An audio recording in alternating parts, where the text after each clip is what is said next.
Good morning. Welcome to Time in His Word. One of the parables in the Bible that really fascinates me is when Peter walks on water. And we find that in Matthew, the 14th chapter. And it's down towards the end of the chapter, starting in verse 28.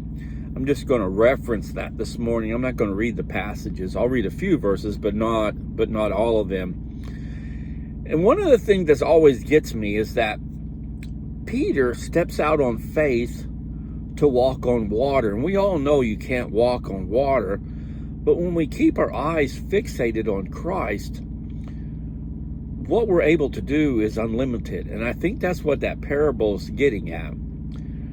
We know that you can't walk on water, but Peter, with his eyes fixed on Jesus, was able to do so for just a short while. But one of the things in this parable that really baffles me is there's not much said about those that stayed in the boat. And I wish was a few more verses talking about why they didn't try it, or what they were saying to Peter, if they were giving him words of encouragement or what have you. But, we hear so many messages about Peter walking on the water, but the message we don't hear about is the ones that sat in the boat.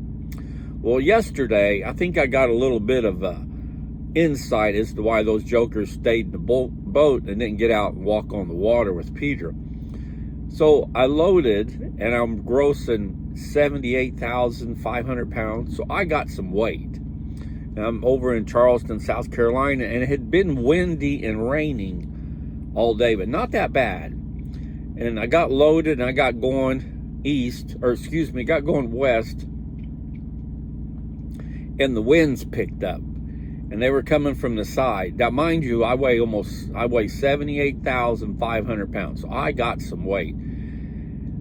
That wind hit me and rocked that truck like it was nothing and caught my attention. I've been in winds like that before, but not where the wind would surge. In other words, it wasn't a steady, hard wind. It would, it would be hard and lighten up, just lighten up and then hard again and lighten up, It was enough to really get my attention. And I thought, well, maybe if I get a little bit farther outside of town, away from the coast, it'll die down. Well, it didn't. It kept getting worse, and I kept thinking, I don't want to play no more. I'm going to find me a parking place.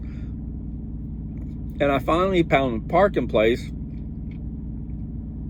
The wind had started to die down. The rains had started to die down. But by that point, I'd had enough, and I didn't want to play no more. And so I went ahead and parked for the night, and I'm getting up early like I like to start. But it gave me a little bit of insight that I hadn't thought about before, and I kept thinking about that parable as I was driving in that wind. At some point, the wind was blowing the rain so hard that I couldn't see. It was almost like a whiteout in a snowstorm where it's snowing so hard you can't see the end of the hood. And I had a few occasions like that, and got me a little bit nervous. And I thought, I don't need this. But all the while, I kept thinking about this parable, and I think that, and I can understand a little bit better now why those guys stayed in the boat, because I have the skills to drive in the weather. That wasn't the problem. It was that the weather was more severe than I wanted to deal with and take the chance of the truck being blown over, or one of them sections of road where the wind's blowing the rain so hard, you can't wipe it off. The wiper blades can't work good enough to get it off the windshield. You can't see. That was why I got off the road. I just didn't feel safe anymore on the road. My skill level was there, but it didn't feel safe. And I think it's easy in our walk in Christ. A lot of times it's just a lot easier to sit in the boat and watch somebody else step out on faith, and at the same time thinking, dude, you don't want to get out there. The weather's bad. You might have the skills, but the weather's bad. Just stay here in the boat where it's safe. But the other thing about this parable, and I mentioned it earlier, I think it's really trying to get us to focus on the fact that when we're faced with an obstacle with overwhelming odds, knowing that we can't overcome it because, just for whatever reason, it's more of it's a bigger task than we're able to do. But I think what the writer's trying to get at, and what the parable's trying to show us, that by relying on God and keeping our eyes fixated on Him, nothing else around us. Don't worry about the winds. Don't worry about the rain. Don't worry about the storm. In other words, don't worry about the world obstacles on this task that you're on. But staying focused on Him, we are going to be able to achieve mighty and great things that we never dreamed possible of.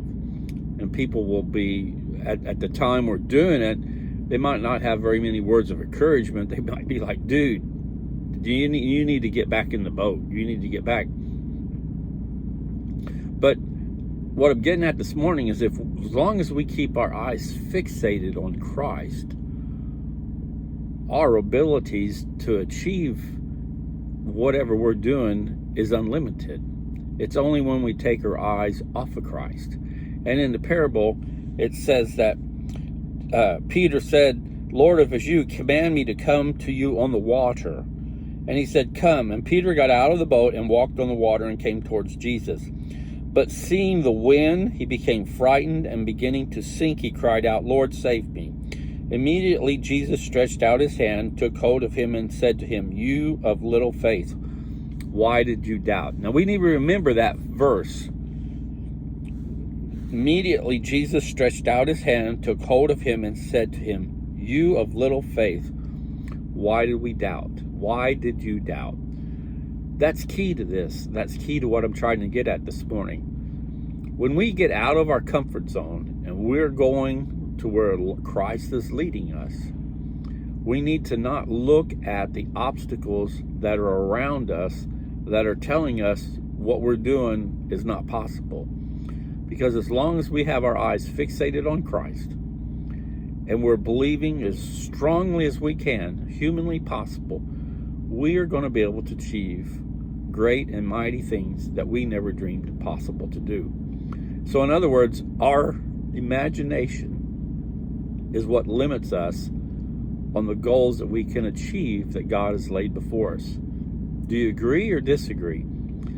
It just, from that storm yesterday, it just really brought to light this passage to me, and the idea that my skill level was there, but the weather was more than I could deal with.